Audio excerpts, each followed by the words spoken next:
સુરતના અડાજણ ખાતે શ્વાનનો આતંક સામે આવી રહ્યો છે। શ્વાન દ્વારા આતંક સામે આવી રહ્યો છે। સુરત ખાતે શ્વાને બાળકી પર હુમલો કર્યો છે। આ વિગતો મળી રહી છે।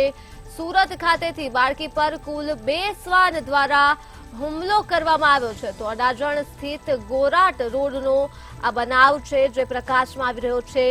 સુકુન ટેનામેન્ટ બની સમગ્ર ઘટના બની છે। તો સુરતથી આ વિગતો મળી રહી છે। સમગ્ર ઘટના સીસીટીવી કેમેરામાં કેદ થઈ છે અને આ સીસીટીવી સામે આવ્યા છે।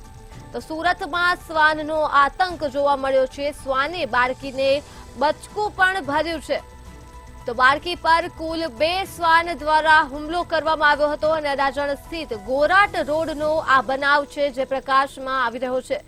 ત્યારે સુકુન ટેનામેન્ટમાં સમગ્ર ઘટના બની હતી। સુરત ખાતે અડાજણ સ્થિત ગોરાટ રોડનો આ બનાવ છે જ્યાં સુકુન ટેનામેન્ટમાં આ ઘટના બની હતી। ત્યારે સમગ્ર ઘટના સીસીટીવી કેમેરામાં કેદ થઈ છે। ત્યારે હાલ આ સીસીટીવીના દ્રશ્યો સામે આવી રહ્યા છે। સુરત ખાતેથી શ્વાનનો આતંક જોવા મળ્યો છે। બાળકી પર કુલ 2 શ્વાનોએ હુમલો કર્યો છે।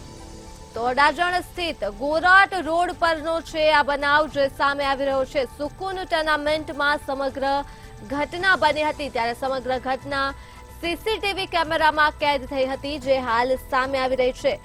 શ્વાને બાળકીને બચકું ભર્યું છે। તો સુરતમાં શ્વાનનો આતંક જોવા મળ્યો છે। બાળકી પર 2 શ્વાન દ્વારા હુમલો કરવામાં આવ્યો છે અને અડાજણ સ્થિત ગોરાટ રોડ પરનો આ બનાવ છે જે સામે આવી રહ્યો છે।